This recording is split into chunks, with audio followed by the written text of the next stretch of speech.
Hello दोस्तों, कैसे हैं आप सभी दोस्तों। हम बहुत ज्यादा मेहनत के बाद 1,66,786 हो चुके हैं। आप सभी को भी बहुत बहुत धन्यवाद कि आप लोगों ने हमारा साथ दिया। इसी के साथ आगे चलते हुए आपको एक वीडियो दिखाएंगे जिसका वीडियो का नाम रहेगा वृंदावन का रहस्य रंग महल। वृंदावन में रंग महल है।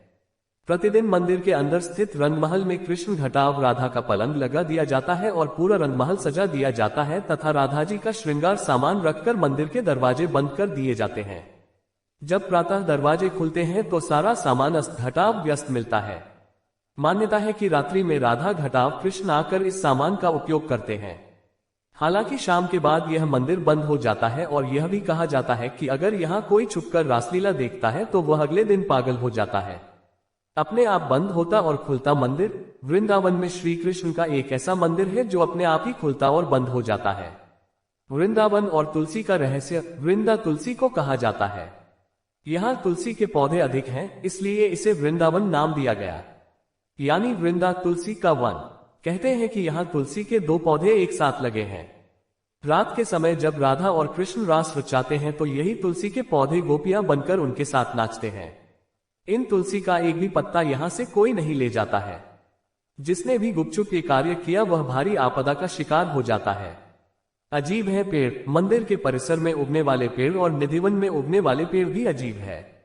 यहाँ के पेड़ की शाखाएं नीचे की ओर बढ़ती है। जहाँ आमतौर पर पेड़ ऊपर की तरफ बढ़ते हैं, वहीं निधिवन में मौजूद पेड़ों की ऊंचाई बेहद कम है और इनकी शाखाएं इसकी जड़ों की ओर बढ़ती है। यहाँ पेड़ भी आपस में गुथे हुए हैं जो इस जगह को देखने में भी रहस्यमयी बनाती है। मंदिर में करते हैं शयन। मंदिर में भगवान श्री कृष्ण रोज रात को खुद शयन करने आते हैं। उनके सोने के लिए मंदिर के पुजारी रोज पलंग लगाते हैं और जिस पर साफ सुथरी गादी एवं बिस्तर के ऊपर चादर बिछाते हैं। लेकिन कहते हैं कि जब मंदिर खुलता है तो उस बिस्तर की हालत देखकर सभी अचंभित हो जाते हैं, क्योंकि उसे देखकर लगता है कि यहाँ कोई सोया था। सबसे आश्चर्य की बात यह भी कि यहाँ प्रतिदिन माखन मिश्री का प्रसाद चढ़ाया जाता है और जो बच जाता है उसे मंदिर में ही रख दिया जाता है, लेकिन सुबह तक वह प्रसाद भी समाप्त हो जाता है। आखिर कौन खा जाता होगा वह प्रसाद। रात में यहाँ कोई भी नहीं रुकता है। स्थानीय लोगों के अनुसार ऐसा बरसों से होता आ रहा है। कुछ लोग इसे अंधविश्वास मानते हैं और कुछ लोग इसे श्री कृष्ण का चमत्कार। घरों की खिड़कियां कर देते हैं बंद। यहाँ के आसपास के अधिकतर घरों में खिड़कियां नहीं है और जिनके घरों में है वे शाम की आरती के बाद खिड़कियां इस डर से बंद कर देते हैं कि कोई मंदिर की दिशा में देखे नहीं, अन्यथा वह अंधा हो जाएगा। 7. निधिवन। कहते हैं कि आज भी समय समय पर प्रभु वृंदावन के निधिवन और मथुवन में रास भी करते हैं। वहां के मंदिरों में भ्रमण भी करते हैं। कहते हैं कि श्री कृष्ण वृंदावन के निधिवन में रासलीला करने आते हैं और उनके साथ श्री राधा सहित उनकी अष्ट सखियां भी आती हैं। लोगों का मानना है कि यहाँ हर रात आरती के बाद श्री कृष्ण, राधा और उनकी गोपियां रास रचाते हैं।